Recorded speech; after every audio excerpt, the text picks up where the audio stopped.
불신자에게 가장 중요한 것은 저는 구원을 얻는 것이라고 확신합니다. 왜 구원을 얻어야 되죠? 인간은 세 가지 문제에서 자유롭지 않기 때문입니다. 첫째는 죄입니다. 인간은 누구를 막론하고 죄가 있죠. 그 죄로부터 벗어나야 합니다. 죄는 모든 재앙의 시작이기 때문이죠. 두 번째는 사단입니다. 사단이란 존재를 인간은 이길 수 없습니다. 그런데 그 존재는 반드시 존재하고 그 사단에게 잡히면 인간은 자신의 삶과 무관하게 운명에 잡히게 되고 망하게 되죠. 인간은 그것을 이길 힘이 없습니다. 그래서 하나님은 사단을 해결할 그리스도를 보내시겠다고 말씀하셨죠.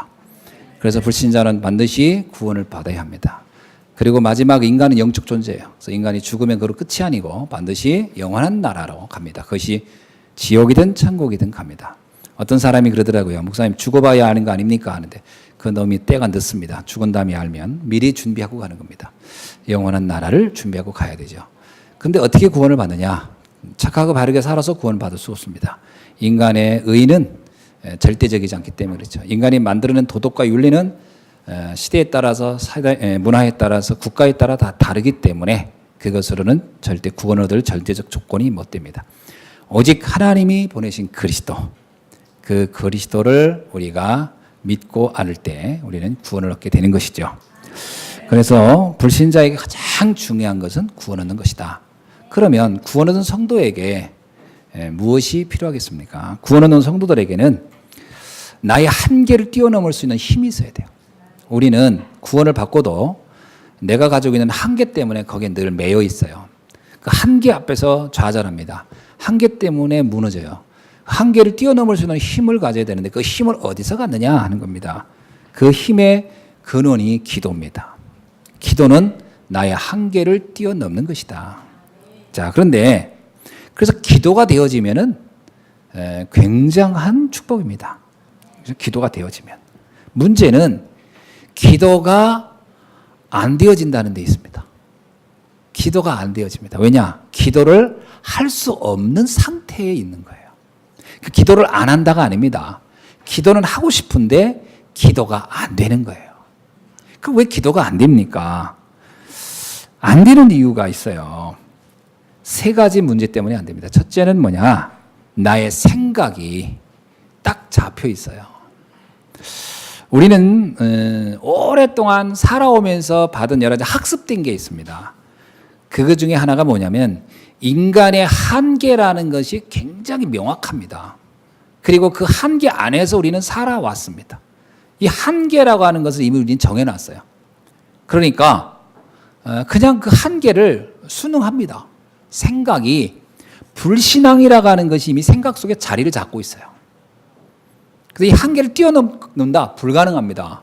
이미 그게 완전히 나에게 어떤 세계관으로 딱 들어와 있어요. 우리의 생각이 묘하게요. 우리의 인생을 딱 잡고 있는 세계관으로 되어 있어요. 이 생각을 뛰어넘을 수 있어야 됩니다. 자, 우리의 생각 속엔 그러다 보니까 하나님의 말씀과 내 생각이 안 맞아요. 하나님은 아무것도 염려하지 말라는데 나는 염려를 시작부터 하고 있습니다. 걱정하지 마라 그렇게 하나님 말씀합니다. 내가 너와 함께니까. 일단 하나님이 함께하는 것 자체가 체험되지도 않고 믿어지지도 않고 무섭고 두렵습니다. 안 됩니다. 그러니까 기도를 하고 싶은데 걱정을 하지 하나님께 나의 인생을 맡기는 믿음 자체가 없기 때문에 기도가 안 됩니다. 이게 문제입니다. 그래서 야고보서에 뭐라고 하냐면 야고보서 1장 6절로 7절에 오직 믿음으로 구하고 조금도 의심하지 말라. 의심하는 자는 마치 바람에 밀려 요동하는 바다 물결 같으니 이런 사람은 무엇이든지 죽게 얻기를 생각하지 말라. 시작부터 이미 믿음이 없이 기도했기 때문에 응답이 올 리가 없죠. 또 하나는 야고보서 4장 2절에 뭐냐면 너희는 욕심을 내어도 얻지 못하며 살인하며 시기하며 능히 취하지 못하므로 다투고 싸우는도다 너희가 얻지 못하면 구하지 아니하기 때문이다. 왜 안 구하느냐면 또 두 번째 문제입니다. 각인돼 있어요. 여러분 우리가 각인된다는 얘기는 살아오면서 받은 어떤 충격입니다. 이 충격이 나를 딱 각인시켜버렸어요. 사람은요 어려서 너무 어렵게 자라잖아요. 그럼 그게 나한테 각인돼 있어요. 나도 모르게 그게 이제 뭐 나도 모르게 돈 합니다. 저번에 어떤 사람은 시장이 자기 재산이 굉장히 많아요. 몇 억이 있어요. 근데 이 시장이 몇 천만 원 뇌물 받고서 시장직 쫓겨났어요. 우리 생각하면 그 사람은 자기가 시장으로 받는 활동비라든가 정부에서 받는 거가 몇백만 원 뿐이겠습니까? 몇천만 원 되겠습니까? 자기가 시를 움직이면서 움직이는 돈이 얼마면. 문제는 뭐냐면 이 사람이 각인되어 있는 게 있는 거예요. 돈이라는 게 다 각인되어 있어요. 그것 때문에 어떤 상황이 딱 되면 하나님의 뜻을 따라가는 게 아닙니다. 자기 뜻을 따라갑니다. 하나님 계획 따라간 겁니다. 각인된 것 때문에요. 이게 충격으로 어떤 사람, 인간관계에 각인됐다. 그러면요, 하나님의 계획을 못 봅니다. 사람 때문에 자꾸 시달리는 거예요. 그래서 우리가 보면 저 사람 왜 저러지? 이해 안 되는 부분들이 의외로 많습니다. 저 사람 환경이라 요건 보면 저러지 않을 사람이 왜 저러지? 각인되어서. 이게 무서운 겁니다. 그러니까 기도가 안 돼요. 눈 감으면 떠오르는 그대예요. 그 사람이 떠올라. 그리고 막 미워 죽겠는 거야. 와, 신경질 나는 거야. 하나님의 계획은 온데간데 없어요. 왜냐? 각인돼 있었어. 근데 이게 자기가 몰라요. 내가 왜 이러지 내가 이럽니다. 이게 우리가 살아오면서 사람은 누구나 이런 충격, 이런 상처, 실패 다 받거든요. 안 받은 사람이 누가 있습니까? 근데 이게 나한테 다 각인되어 버리는 거죠. 그러니까 하나님이 원하는 삶, 하나님의 계획, 하나님의 축복, 그게요, 나하고는 거리가 멀어요. 그죠? 가까이 하기엔 너무 먼 그대예요. 안 됩니다. 멀어져 갑니다. 세 번째는 뭐냐? 체질입니다. 체질은 오랜 삶 중에 반복된 거예요. 여러분, 우리가 나도 모르게요. 자기 수준, 자기 형편에 매여서 인생을 쭉 살아온 것이 각인돼 버려요. 체질화돼서요. 이게 체질이 의외로 안 바뀝니다. 이게 체질이라는 것은 오랫동안 내게 이렇게 쌓여온 습관이기 때문에요. 그것이 체질이 나중에 운명이 되어버리잖아요. 자, 그러니 이게 잘 안 되는 거예요. 그러니까 이 생각이 안 바뀌죠. 각인이 안 바뀌죠. 체질이 안 바뀌는데 기도가 되어질 리가 없습니다. 기도가 안 되어집니다. 그러니까 기도는 하고 싶은데 기도가 안 되어지는 거예요. 그 눈을 감으면 기도가 되는 게 아니고 자꾸 염려, 근심, 걱정으로 막 머리가 막 복잡해지는 거예요. 이 상태부터 바꿔야 돼요. 상태부터. 어떻게 바꿔야 됩니까? 말씀을 계속 경청하는 수밖에 없습니다. 하나님의 말씀은 살아있고 운동력에서 좌우에 날선 검과 같아서 우리의 관절과 골수를 쪼개기까지 한다. 여러분, 말씀 앞에 계속 나를 노출하다 보면 어느 날 말씀이 믿어집니다. 믿음은 하나님의 말씀을 들어야 돼요. 복음의 말씀을 들으면 믿음이 생기거든요. 그때부터 내가 이걸로 기도해야 되는 거구나. 내가 이렇게 살아야 되겠구나. 하나님이 나를 통해 이렇게 하시겠구나. 요게 싹 믿어지기 시작하는 거죠. 그래서 가장 먼저는 생각 바꾸기부터 시작해야 됩니다. 그래서 점검을 한번 해보세요. 내 생각이 뭐가 가득해? 나는 무슨 생각을 하고 있나? 자, 지금 생각하고 있는 그게 납니다. 지금 생각하고 있는 그게 나예요. 그게 내 인생입니다. 지금은 여러분 무슨 생각하고 있나요?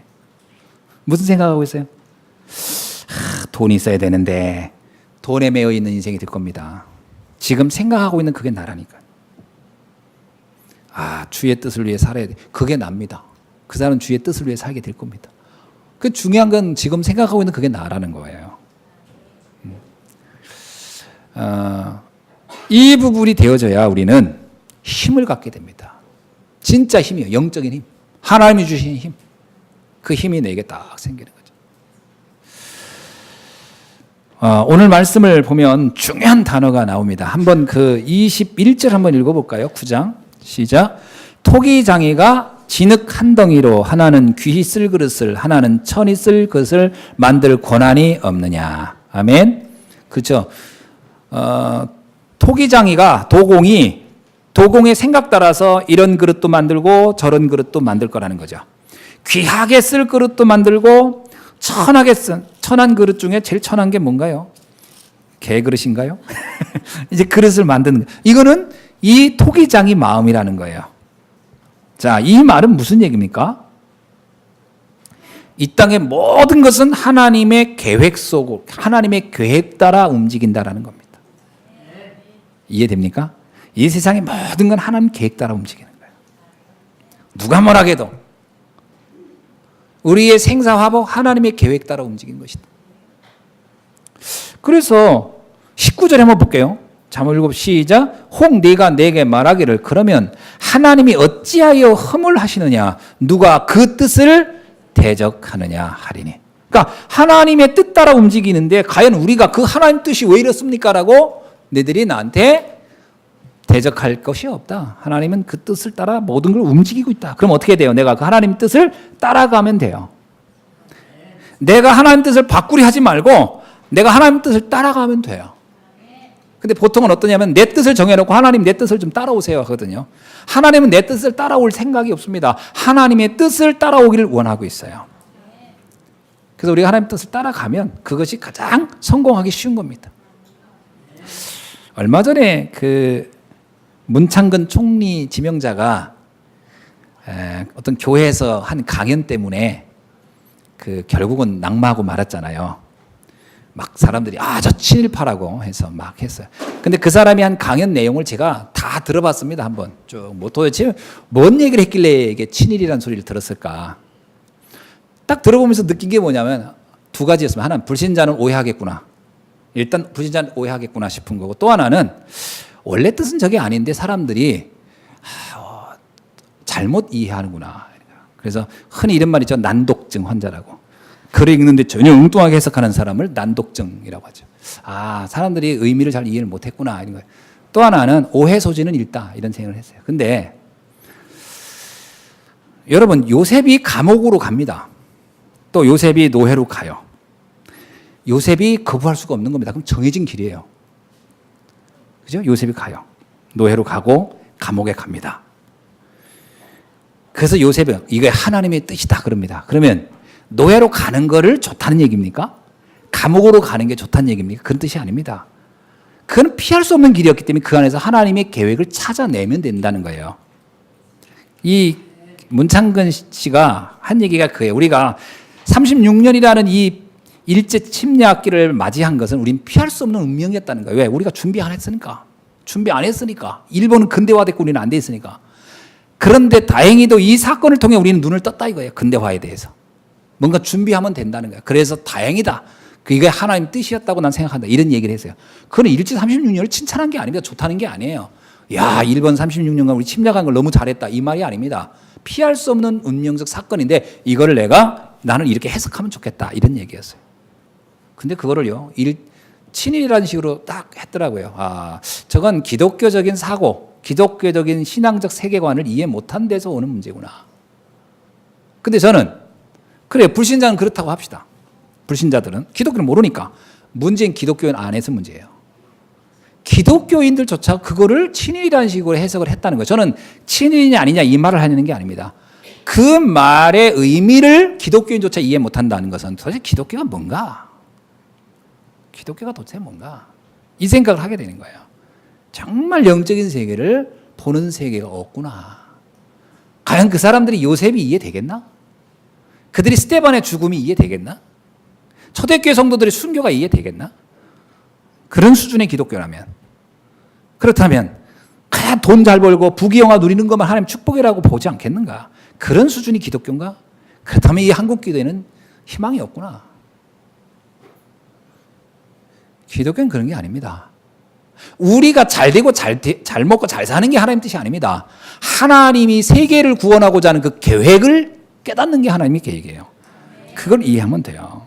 하나님은 세계를 움직이기 위해서 한 나라를 일으키기도 하고 없애기도 하고 부강한 나라를 영웅을 세우기도 하고 없애기도 한다고 저는 확신합니다.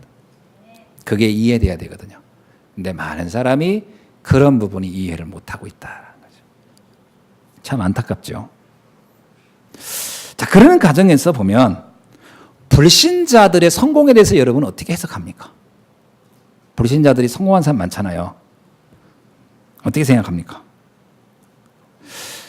불신자들의 성공에도 하나님의 뜻을 발견할 수 있어야 됩니다. 정확하게.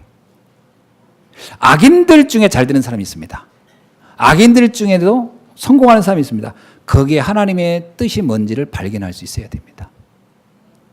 마태복음 5장 45절에 하나님이 그 해를 악인과 선인에게 비춰주시며 비를 의로운 자와 불의한 자에게 내려주심이니라. 하나님이 기가 막힌 표현이세요. 나는 예수님이 하신 얘기입니다. 하나님은 악인에게도 태양을 비춰주고 비도 준다. 꼭 의인이라고 해야 꼭 크리스찬이기 때문에 내가 태양을 비춰주고 비를 주는 건 아니다. 너는 악인에게도 난 태양도 비춰주고 비도. 왜 그러죠? 하나님은 전 우주를 움직이셔야 되니까. 그래서 하나님은 우주를 움직여야 되기 때문에 불신자를 쓰시기도 하는 겁니다. 그러나 그것은 하나님이 더 중요한 것을 위한 도구인 거죠. 하나님이 더 중요한 것을 이루기 위한 수단인 것이지요. 그 자체는 목적은 아닙니다. 자, 불신자들도 열심히 노력하고 또 그 전문성을 갖추면 당연히 성공하지요. 당연합니다. 그것은 바로 일반적인 세상을 움직이게 할 룰이 있기 때문에 그렇습니다. 만약에 하나님이 기독교인들만 복 주고 축복을 한다. 세상이 어떻게 되겠습니까? 내가 볼 때. 그건 세상이 제대로 움직이지 않을 거라고 봅니다.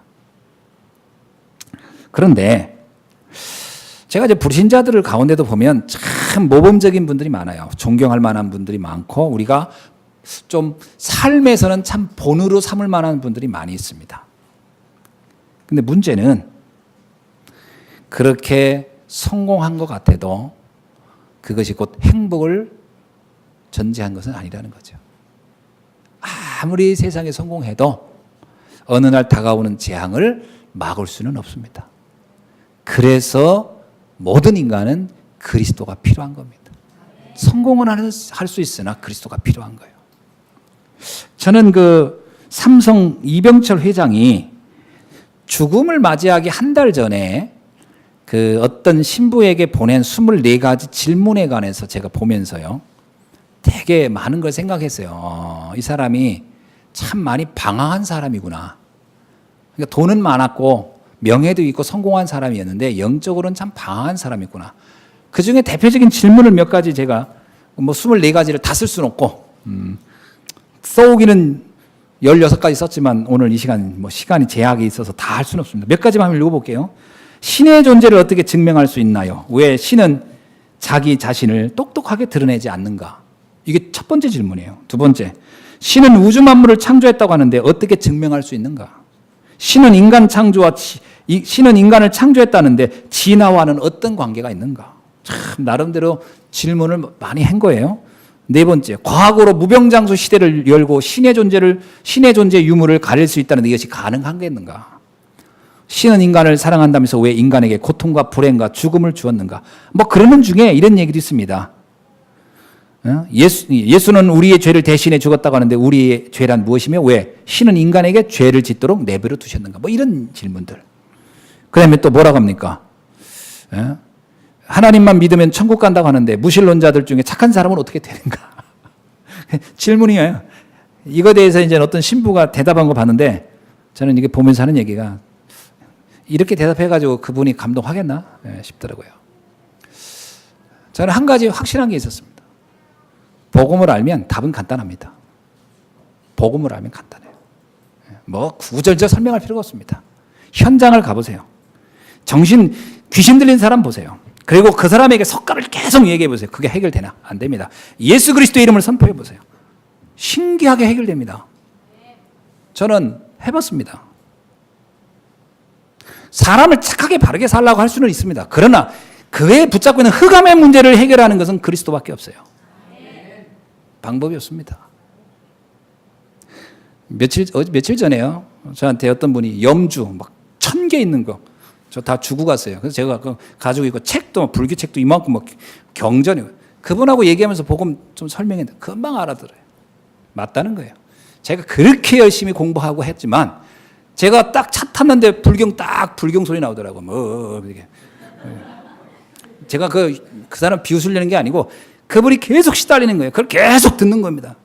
몇 년째요? 3년째. 안 됩니다, 해결이. 복음 딱 전했는데, 목사님 신기해요. 그런 겁니다. 뭘 증명을 어떻게 합니까? 복음으로 증명하는 거지. 뭐 과학적으로 증명합니까? 말도 안 되는 소리죠. 복음을 알면 간단해요. 인간의 문제는 다른 어떤 거로 해결이 안 돼요. 사도행전 4장 12절에서 베드로가 말했지만 다른 이로서는 구원을 얻을 수 없나니 천하 인간에게 구원 얻을 만한 다른 힘을 우리에게 주신 적이 없음이니라.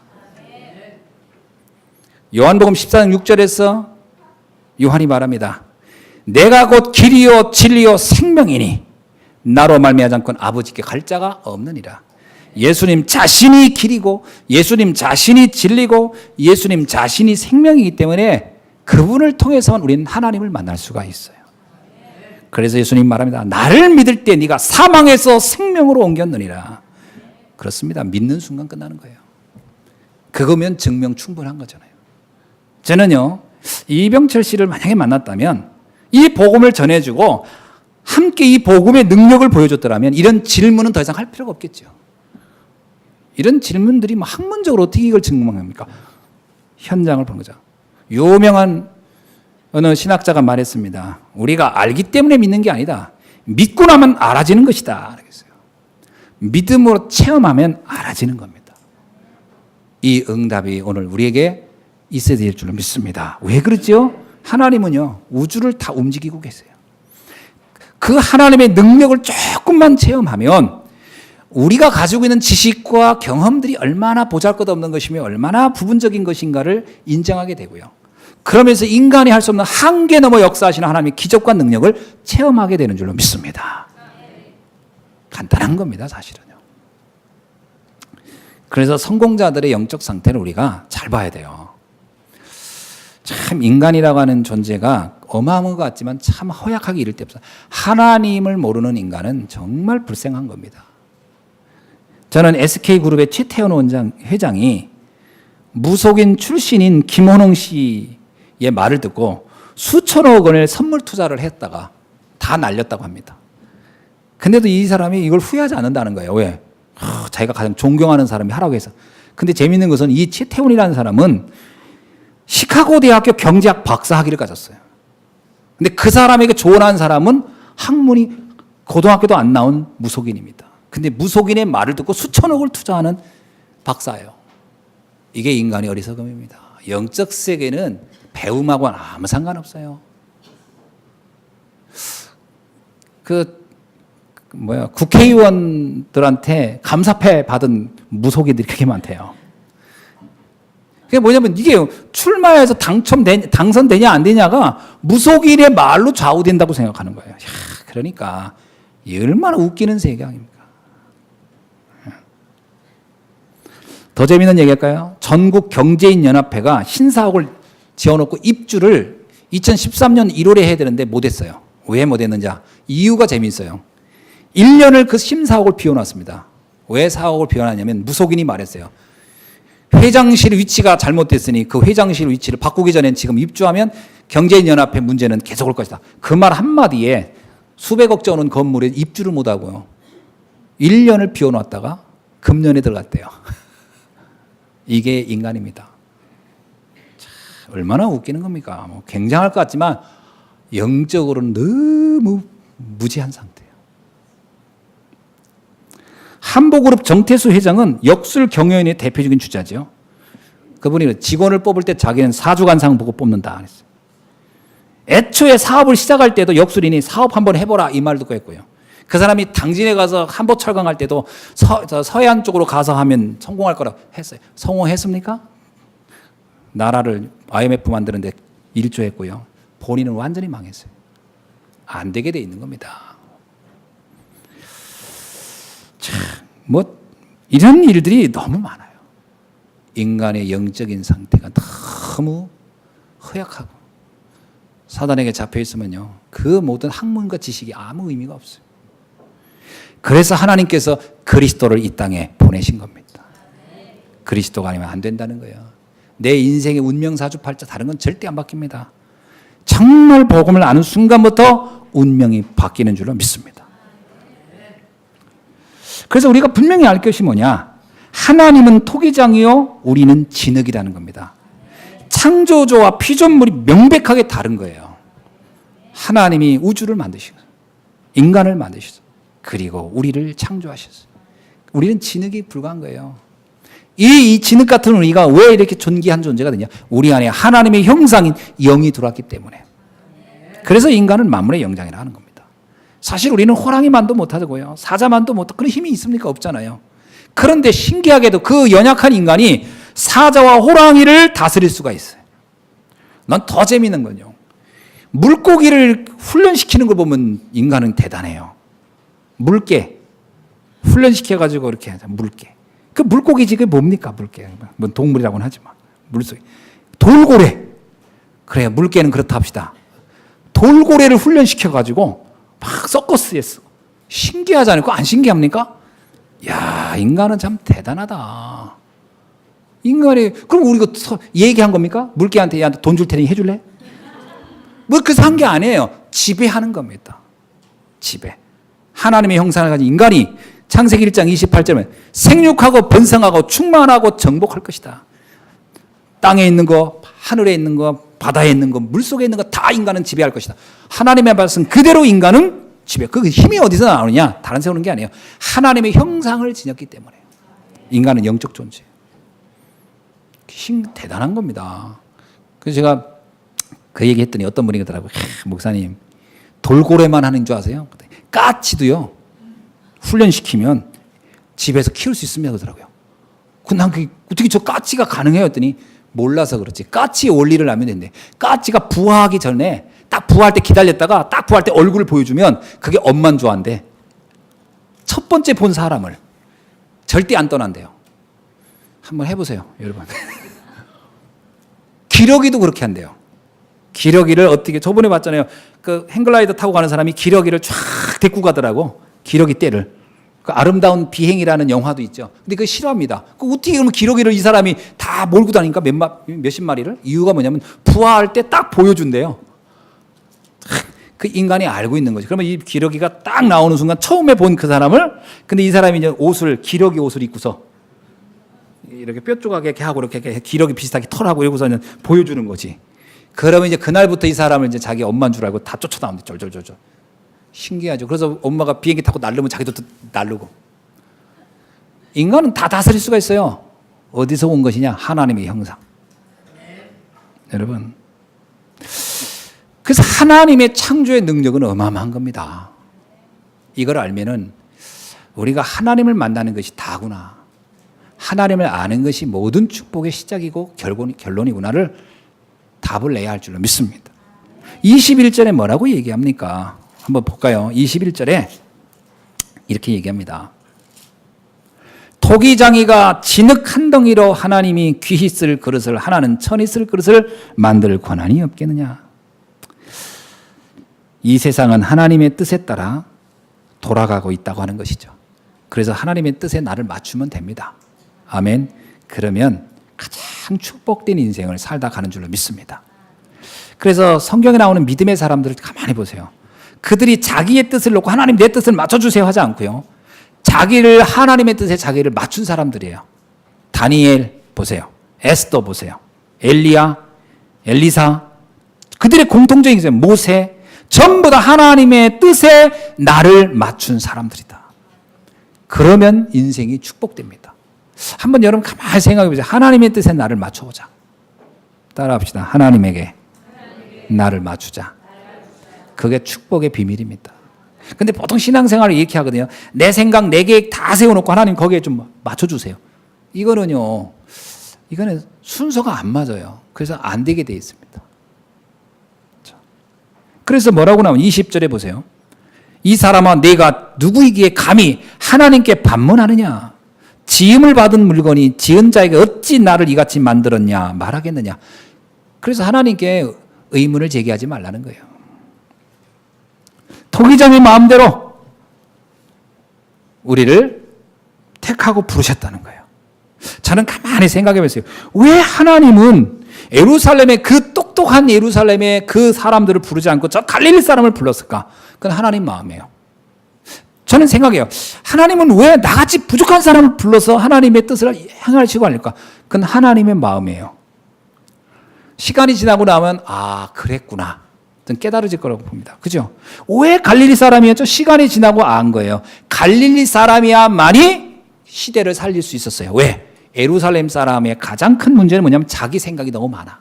자기 주장이 너무 많고 자기 아는 게 너무 많아. 생각과 각인된 것과 체질이 하나님의 뜻과 너무 안 맞아요. 그러니까 세상으로 말하면 수준은 좋은데 하나님이 쓸 수는 없는 것이죠. 누가 가장 좋을까요? 세상이 볼 땐 별로 부족한 것 같은데 하나님의 보기에는 하나님의 뜻에 맞추는 사람, 그 사람이 그 시대를 가장 중요하게 하나님께 쓰임받는 줄로 믿습니다. 그래서 저는 참 저 자신이 내세울 게 없다는 게 너무 감사한 거예요. 저는 뭐 학벌도 그렇지, 집안 배경도 그렇지, 제 개인적인 능력도 그렇지, 저는 내세울 게 없는 것 같아요. 좀 외모를 내세우려고 하니까 그것도 변변치 않지, 건강도 그렇지, 아무것도 내세울 게 없는 거예요. 하나님의 은혜구나.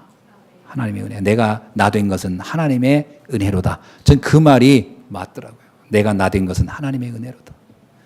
그런데 그 하나님이 나를 부르신 거예요. 그리고 나를 쓰시겠다는 거예요. 얼마나 감사합니까? 그거에 대해서는 이의를 제기할 필요가 없어요. 하나님이 뜻이 있어 부르셨구나. 여러분 하나님 부르셨다는 거 믿어지십니까? 안 믿어지면 재미없는데, 신앙생활도 별로 재미없고 너를 안 불렀다는데 여러분 내가 그냥 어떻게 하다 보니까 하나님 믿은 것 같습니까? 아닙니다. 하나님은 영세전에 이미 우리를 택하시고 부르신 줄로 믿습니다. 우리를 알고 부르셨어요. 우리가 하나님을 택한 게 아닙니다. 하나님이 우리를 택하신 거죠. 요한복음 15장 한번 볼까요? 뭐라고 써있는지 잘 보세요. 요한복음 15장 16절에 이렇게 말합니다. 너희가 나를 택한 것이 아니요 내가 너희를 택하여 세웠나니 이는 너희로 가서 열매를 맺게 하고 또 너희 열매가 항상 있게 하여 내 이름으로 아버지께 무엇을 구하든지 다 받게 하려 함이니라. 아멘. 하나님이 우리를 택했던 거예요. 저는 가만히 생각해도 아무리 생각해도 이게 맞다고 봐요. 하나님이 나를 영세전에 택하여 부르셨구나. 그래서 이걸 알고 나니까 너무 행복하고 너무 감사하고 그냥 하나님 앞에 감사밖에 할 게 없더라고요. 나같이 부족한 자를 하나님이 뜻이 있어 부르셨구나. 그러니까 여러분 지금 착각하지 마세요. 저는 저에 대한 하나님 뜻이 뭔지 모르겠어요. 아닙니다. 있습니다. 여러분이 지금 아직 못 발견해서 그렇지. 하나님 뜻이 완벽하게 있어요. 아멘? 완벽하게 있어요. 그래서 지금부터 생각을 해보세요. 하나님, 내가 나를 부르신 이유가 있다는데 그게 정확히 뭘까요? 하고 한번 질문 한번 해보세요. 나를 부르신 목적이 분명히 있다는데 그게 뭔가요? 한번 질문해 보세요. 굉장히 중요한 것들을 여러분이 발견하게 될 것입니다. 자, 하나님의 계획을 발견하려면 5가지를 붙잡으시기 바랍니다. 자, 이건 여러분이 하나님 뜻을 발견하는 방법에 관한 걸 좀 도와드릴게요. 첫째는 뭐냐면 불신자의 상태를 제대로 알아야 됩니다. 불신자는요, 아까도 얘기 말씀드렸지만 어떤 사람도 하나님을 떠나 있는 사람은 사단의 지배를 받게 돼 있어요. 그 누구도 불신자는 그리스도가 필요한 거예요. 아멘. 어떤 나라, 어떤 민족, 어떤 사람이 상관없이 그리스도가 필요해요. 그래서 그거를 보면 다른 걸 말하는 게 아니라 내 돈 자랑하라는 게 아니고 내 지식 자랑하라는 말이 아니고 복음 전하라는 말이구나. 이거면 되는 거구나. 이게 유일한 답이구나. 그거 발견되면요, 나에 대한 하나님의 계획이 쉽게 발견되는 거예요. 우리 가지고 있는 걸 하라고 하면 참 의외로 할 게 없습니다. 내놓을 것도 없고요. 그런데 이 땅에 필요한 것은 돈이 아닙니다. 안진뱅이에게, 미문학 안진뱅이에게 필요한 건 은과 금이 아니에요. 그러니까 베드로 그러잖아요. 나는 은도 없고 금도 없다. 그거 가지고는 너 줄 것도 없고 내가 준다고 했는데 뭐 크게 큰 문제가 안 된다. 너 도움이 안 될 것이다. 그렇습니다. 지금 이 땅에 필요한 것은 은과 금이 아닙니다. 내게 있는 건 내게 주노니 나사렛 예수의 이름으로 일어나 걸으랍니다. 그리스도가 필요한 거예요. 그게 보여지면 하나님 뜻이 뭐다 쉽게 이해될 겁니다. 두 번째는 신자가 받은 축복입니다. 여러분이 예수가 그리스도라고 믿어지는 순간 내게 준 게 뭐죠? 하나님의 자녀예요. 나는 하나님의 자녀. 세상에 가장 아름다운 신분이 뭐냐? 하나님의 자녀. 하나님의 자녀라는 얘기는 하나님이 내 아버지가 됐다는 얘기예요. 하나님이 나의 인생, 나의 영혼이 나와 함께 한다는 게 얼마나 놀랍습니까? 그러면 그 안에서 내가 할 일이 뭔가가 나옵니다. 구원받는 순간 나는 하나님이 말씀을 나를 통해 성취해 갈 겁니다. 우리는 어떤 사람이냐? 하나님의 말씀을 성취시키는 사람들이다. 이게 여러분이 할 일이에요. 그러니까 강단에서 말씀이 선포되면요, 딱 이렇게 생각해요. 저 말씀은 나를 통해 성취되겠구나. 얼마나 놀라운 겁니까? 말씀은 혼자 둥둥둥 떠다니는 게 아닙니다. 믿는 자를 통하여 나타나는 겁니다. 말씀이 곧 하나님이시라. 그 말씀 믿는 자 속에서 역사하느니라. 말씀을 믿으면 그 말씀은 성취됩니다. 그러니까 여러분이 진짜요, 하나님의 말씀을 믿는 믿음, 이것에 답을 내기를 주의 이름으로 축원합니다. 그리고 우리가 구원받는 순간 우리는 그리스도의 대사예요. 그리스도의 대사가 뭐죠? 너희는 왕같은 제사장이요 귀한 빛을 전하는 선지자니라.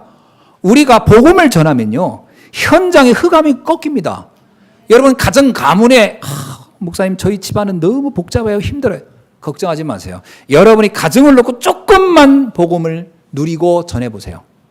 가문에 흐르는 흑암과 저주는 단번에 꺾여버립니다. 너무 신기해요.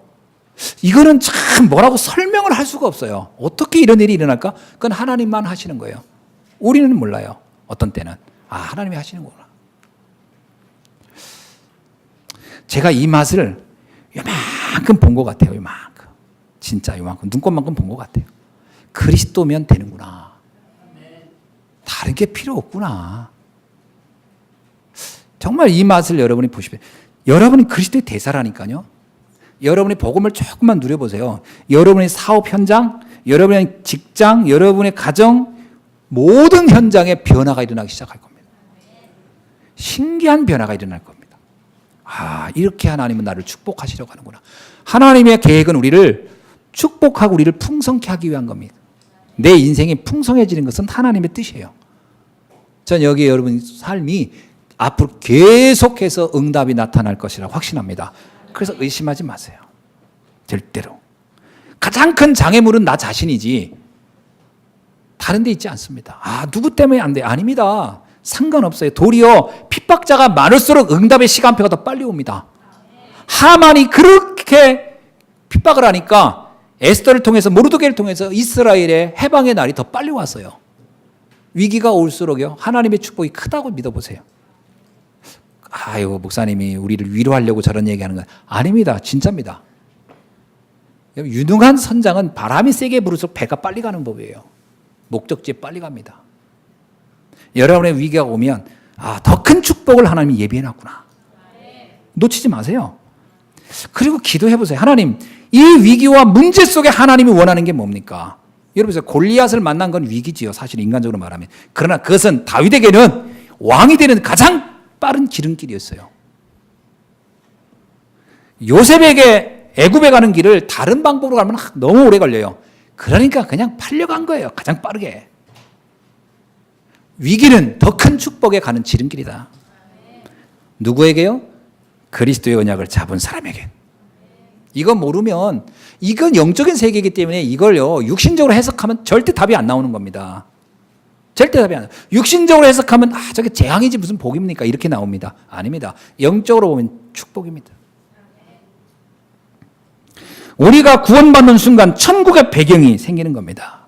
여러분, 여러분의 배경은 천국이에요. 어떤 세상의 것도 내 영원한 배경이 될 수 없어요. 그러나 딱 하나, 하나님의 나라, 아버지의 나라가 나의 배경이다. 얼마나 든든합니까? 불안합니까? 뭐가 불안합니까? 제가 지난번 얘기 안 했나요? 어떤 사람이 장례식 가가지고 자기는 5번을 죽을 뻔했다. 이제 그 경험을 딱 하고 나니까 이제 죽음이 아무 문제가 안 되더라. 꼭 그 경험을 해야 죽음이 무섭지 않은 게 아니고 우리의 배경은 천국입니다.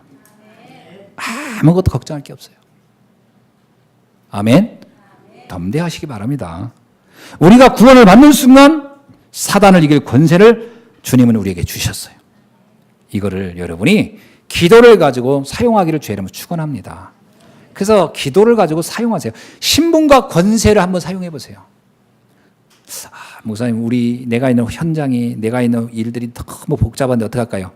걱정하지 마시고 하나님의 말씀을 믿고 그리스도의 이름으로 붙잡고 기도해 보세요. 어떤 역사가 일어나는지 그 체험하기를 주의 이름으로 축원합니다. 자, 세 번째는 뭐냐면 성경적 전도 방법을 우리가 알면 됩니다. 이게요, 성경적 전도 방법이라는 얘기는 무슨 얘기냐면 하나님이 세계복음을 해가는 비밀을 알고 거기에 나의 인생을 그 흐름 속에 딱 같이 가라는 겁니다. 세계복음의 흐름 속에. 마가다락방에서 예수님이 제자들에게 말해서 예루살렘, 유다, 사마리아 땅끝까지 이르러 내 복음의 증인이 되게 하리라. 자, 그러면 우리의 인생이 어디까지 간다는 얘기예요? 예루살렘에서 땅끝까지예요. 마가다락방에서 로마까지예요. 지금 우리가 정말로 하나님의 언약의 말씀을 딱 붙잡으면 여러분의 인생의 모든 영역은 지금 있는 내 현장에서 저 땅끝까지, 로마까지 하나님 우리를 사용하시고 쓰시는 줄로 믿습니다. 그래서 이 성경적인 전도 방법은요, 어마어마한 축복이 담겨져 있는 비밀이에요. 일단 이렇게 생각 한번 해보세요. 나 주변에 있는 모든 사람은 하나님이 나를 위해서 예비한 사람들이구나. 내 주변에 있는 사람 모든 사람은 하나님께서 문으로 쓰시려고 붙여주셨구나. 여러분을 만나는 모든 사람은 하나님이 우리를 위하여 또 그 영혼을 위하여 만나게 한 계획이 있는 겁니다. 다 문입니다. 아멘. 두 번째는요, 분명히 하나님은 그곳에 준비한 사람이 있어요. 신기하게 준비한 사람이 있어요. 어떻게 로마 군인 중에 데오빌로 같은 사람이 있었겠습니까? 어떻게 광야에 가는데 에디오피아 내시 같은 사람이 있었겠어요? 있습니다. 적재적소에서 복음 들을 사람이 있습니다. 그 축복을 누리게 주님은 축원합니다. 우리를 통해서 그 응답을 보라는 거예요. 마치 어렸을 때 우리가 이렇게 소풍 가면 보물찾기 하지 않습니까? 그 보물 찾을 때 그 별것도 아닌 그 찾아보면 이제 연필 하나 줄 때도 있고 노트 하나 줄 때 있고 좀 큰 거는 스케치북을 하나 줍니다. 큰 거 받을 때는 얼마나 기분 좋아요? 너무 좋죠. 하물며 하나님 우리를 위해서 현장에 놀라운 축복의 사람들을 숨겨놨다는 거예요. 그들을 찾으라는 거예요. 그런데 그들 가운데는요, 지속적으로 나와 함께 복음 운동할 사람들도 있습니다. 누구냐? 루디아 같은 사람, 야손 같은 사람, 브리슬라 아굴라 같은 사람, 이런 사람이 있으리라고 상상하면 있어요. 그런 사람이 내 주변에 다 있습니다. 그게 누구인지는 우리는 모릅니다. 복음을 전해보면 알아요. 만나보면 압니다. 하나님은 그들을 통해서 우리의 인생에 큰 응답의 문들을 열어가는 줄로 믿습니다. 그들 가운데 제자가 있습니다. 그래서 한번 다 핸드폰을 가지고 있지 않습니까, 여러분? 핸드폰을 한번 보면요, 거의 명단이 최소한 내가 보기에는 한 300명에서 500명, 어떤 분은 1000명이 넘을 수도 있습니다. 그들 가운데 내가 누구에게 복음을 전해볼까? 한 300명 정도 뽑아서 한번 복음을 전달해 보시기 바랍니다. 그 이후에 어떤 응답이 일어나는지. 하여튼 해보세요. 속는 셈 치고. 쉴 때 많은데 한번 해보세요. 복음 어떤 일이 일어나는지는 하나님만 알고 계세요. 근데 하나님 분명히 절대로 우리의 수고를 헛되게 하지 않을 것이다. 이런 얘기잖아요. 전도자로의 냉수 한 그릇 준 것도 내 그 상을 잃어버리지 않겠다 했는데, 하물며 우리가 복음 들을 자에게 복음을 좀 전해본 건데 그 사람이 듣고 안 듣고는 둘째 문제예요. 그건 하나님이 알았을 문제예요. 그죠? 하나님이 영세전 택한 자면 들을 것이고 아니면 말 것이고, 중요한 것은 해보시란 말이에요. 그러면 그 중에 30명 정도가 제자가 나올 것이다. 그 정도 만나면 여러분의 인생은 대박이 납니다. 생각해 보세요. 여러분의 인생은 달라질 것입니다. 그게 성경이 말하고 있는 축복의 문제. 네 번째 뭐냐? 나의 정체성에 대하여 바르게 알아라는 거지. 하나님 나에게 뭘 하란 말일까? 궁금한 사람이 있겠죠. 강단 말씀 붙잡고 기도하다 보면 하나님이 여러분에게 해야 할 일들을 정확하게 알게 해줍니다. 아직까지 내가 뭘 해야 될지 잘 모르겠다는 분이 있으며 기다리세요. 반드시 하나님은 나를 통해 하실 완벽한 하나님의 계획이 있어요. 엘리야는 그걸 잘 몰랐어요. 하나님이 나를 통해 할 일이 있을까? 있었습니다. 그래서 엘리야가 그거 잘 이해 못하고 갈등했지만 마지막 하나님이 줍니다. 네가 이스라엘의 왕을 바꿀 것이고 아랍의 왕을 바꿀 것이고 그리고 7천 제자를 세울 것이고 그리고 엘리사 같은 시대적인 제자를 내가 세울 것이다. 어마어마한 응답을 받잖아요.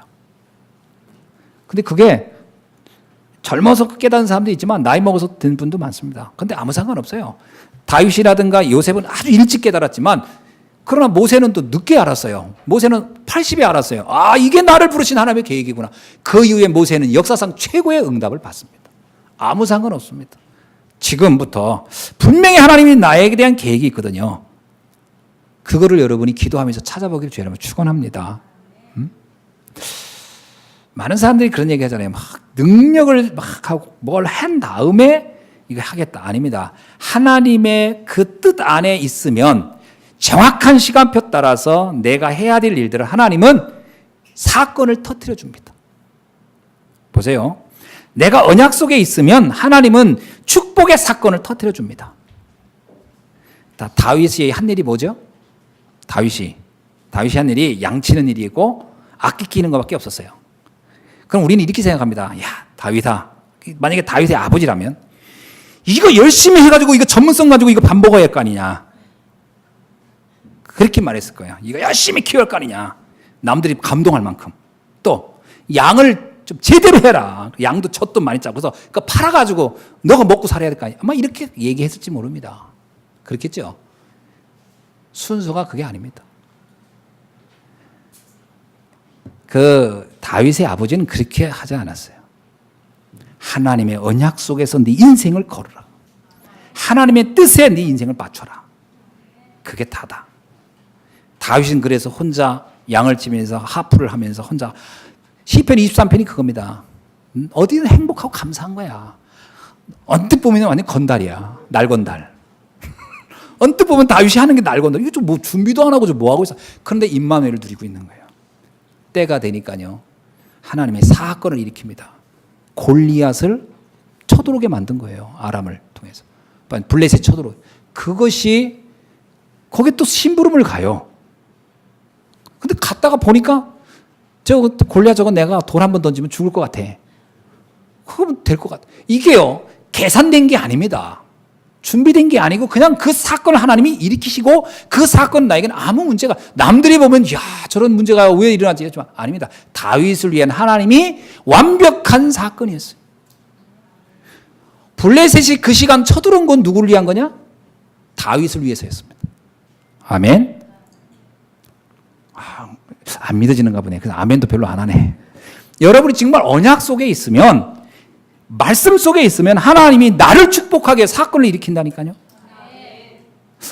그건 정말 체험하기 주님 축원합니다. 그래서 좀 증인으로 서서 얘기 좀 해주세요. 난 그냥 복음 듣고 은혜만 누리고 있었는데 어떻게 이런 일들이 이렇게 터져가지고 이렇게 내가 이 축복의 자리에 있는지. 그래서 우리는 할 말이 이거밖에 없는 거예요. 하나님 감사합니다. 내가 돈이 많고 능력 있고 그랬으면 이걸 내가 다 계산 짜가지고 했겠지. 인본주의 써가면서. 그래서는 하나님 영광 받을 게 하나도 없잖아요. 그럼 하나님이 할 일이 없어요. 그건 네가 알아서 해라 그러지. 하나님은 그래서 연약한 우리를 부르신 이유가 하나님 자신의 영광을 드러내기 위해서입니다. 그래서요. 내가 가진 게 없는 게 하나님으로서는 더 좋아요. 하나님 볼 때 우리가 아무것도 내세울 게 없는 내가 하나님이 보기엔 훨씬 유용하다니까. 하나님 영광 받기는. 별로 안 믿어지시는가 본데 정말 저는 그게 믿어집니다. 그래서 여러분이 언약 안에 있어라. 그 내 정체성을 잘 보세요. 그러면 보세요.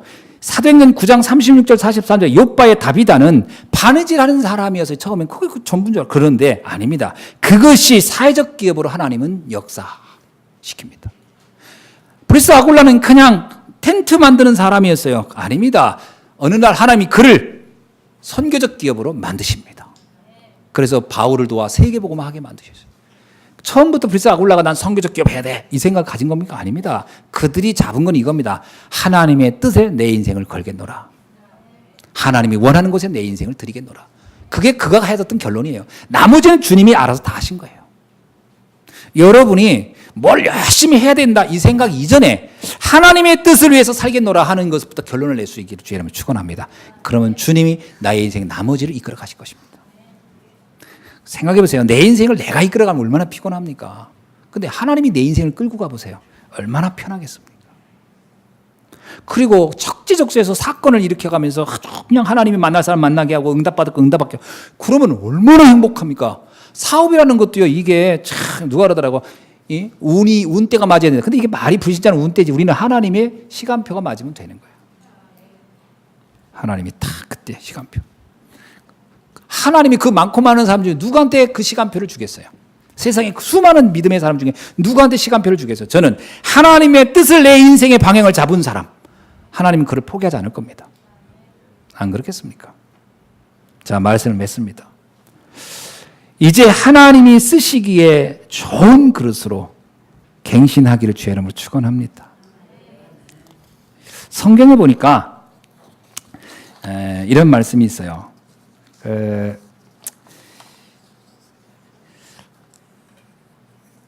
디모데후서 2장 20절부터 21절 보니까 하나님께서 귀 쓸 그릇이 되려면, 하나님께 귀 쓰는 그릇이 되려면 그 내용이 이렇게 나옵니다. 한번 다 읽어볼까요? 디모데후서 2장 20절로 21절 시작. 그러므로 자기를 깨끗하게 하면 귀 쓰는 그릇이 되어 거룩하고 주인의 쓰임에 합당하며 모든 선한 일에 준비함이 되리라. 여기서 바울은 자기를 깨끗하게 하면 귀 쓰는 그릇이 된다 이렇게 표현합니다. 자, 그러면 그릇을 깨끗하게 준비한다는 말이 무슨 뜻입니까? 그릇을 깨끗이 좀, 그건 윤리 도덕적으로 흠없는 사람이 된다는 얘기입니까? 아닙니다. 그런 말이 아니에요. 제가 얘기했잖아요. 사람이 아주 굉장히 사람이 괜찮아. 뭐 인격도 있고 막 인품도 훌륭하고 거기다 규모도 있고 다 있어. 근데 하나님 뜻을 절대 안 따라가는 사람이 있어요. 하나님은 그 사람 못 씁니다. 절대 못 써요. 하나님은 어떤 사람을 쓰느냐? 자신의 생각을 내려놓고 하나님이 원하는 곳에 나를 드리는 사람을 쓰십니다. 노아가 하나님께 쓰임받은 건 노아의 인품 때문에 쓴 게 아닙니다. 노아는 인품이 별로 안 좋아요. 뭐 술 먹고 뭐 나중에 자녀들 앞에서 막 실수도 하고. 하나님이 노아를 쓴 거는 노아가 하나님이 하라는 말씀을 그냥 순종해요. 그죠? 그게 하나님이 볼 때는 깨끗한 그릇이에요. 깨끗하다 안 하다는 것을 우리의 수준에서 깨끗하다 아니다의 기준이 아닙니다. 하나님이 볼 때 깨끗하냐 아니냐의 기준이에요. 그때 기준은 윤리 도덕이라는 것은 시대 문화 따라 다 달라요. 어떤 때는 이 시대는 이런 게 맞고 저 시대는 저게 맞고 이런 나라에서는 이 말이 맞고. 그래서 우리가 만든 도덕적 개념, 윤리적 개념 이런 기준은 다 상대적이고 이게 다 다른 겁니다. 일부 일처대가 꼭 도덕적인 겁니까? 아닙니다. 일부 다처가 도덕적인 나라도 있고요. 일처 다부제가 도덕적인 나라도 있고 다 다른 겁니다. 그 문화에 따라. 그런 것을 기준으로 삼는 거 가지고는 안 되는 거예요. 기준이 뭐냐? 하나님이 원하는 사람이 되는 거예요.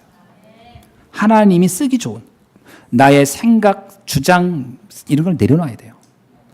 내 고집, 내 주장, 내 상처, 내 피해의식 가지고 막 하면요. 아무리 열심히 해도 하나님은 쓸 수가 없죠. 그래서 복음으로 갱신하기를 바랍니다. 자기 중심, 육신 중심, 세상 중심을 벗어나야 돼요. 그래서 이렇게 돼야 됩니다. 복음이면 충분하다. 복음으로 완전하다. 복음으로 모든 것이 다 된 것이다. 다시 말하면 그리스도 때문에 행복하면 돼요. 여러분이 세상에 어떤 것이 되어지니까 기쁘고 즐겁고가 아니라 내가 그리스도 하나 때문에 늘 행복할 수 있다면 하나님은 그를 멋지게 한 시대를 살리는 그릇으로 사용하실 줄로 믿습니다. 두 번째는 조직갱신입니다. 이거는 무슨 얘기냐면요.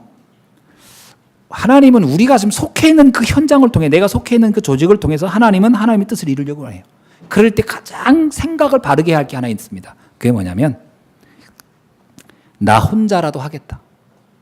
하나님이 원하는 거라면 나 혼자라도 하겠다. 그 마음이 있어야 돼요. 우리들이 갱신이 안 된 것 중에 있습니다. 우리 같이 힘 다 합해서 하자.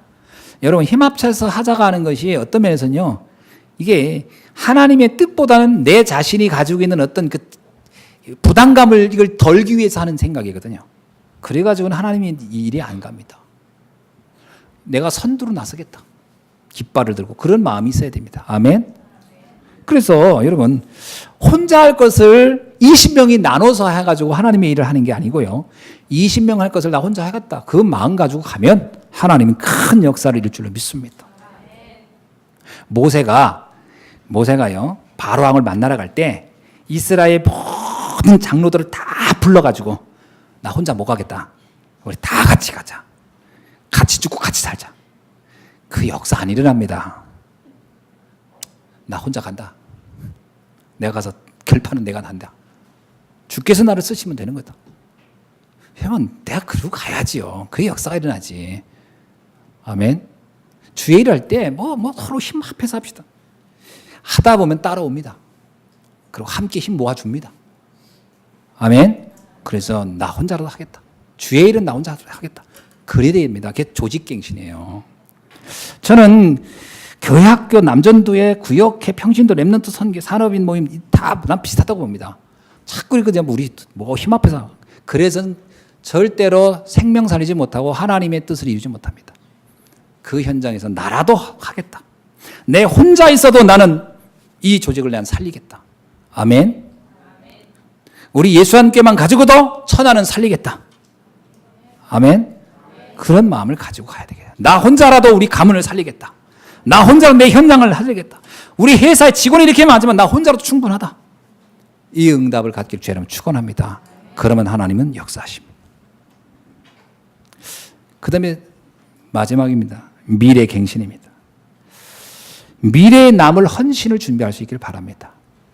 저는 4가지 헌금에 대한 얘기를 전해드렸는데 한번 생각해 보세요. 내가 낸 11조만으로도 교회가 운영되고 주의 종이 마음껏 복음 전하고 내가 낸 건축 헌금만으로도 지역 문화를 바꿀 만한 교회를 건축하고 내가 낸 선교 헌금만으로도 한 나라 살리는 선교사를 후원하고 내가 낸 RUT 헌금만으로도 미래 살릴 후대 사역을 이루겠다라고 하는 이런 마음의 기도 제목을 갖는다면 지금 설사 내가 가지고 있는 게 없어도 하나님 그 기도의 제목의 그릇의 크기에 따라 부어주시고 그 일을 감당하도록 역사할 줄로 믿습니다. 그래서요 기도를 크게 하시기 바랍니다. 그러니까 자꾸 내 수준에 매여가지고 내 기준에 매여서 내 한계에 매여서 어떤 생각이나 기도의 폭을 되게 작게 잡으면 안 돼요. 나는 할 수 없사오나 하나님의 능력으로는 못할 게 없다.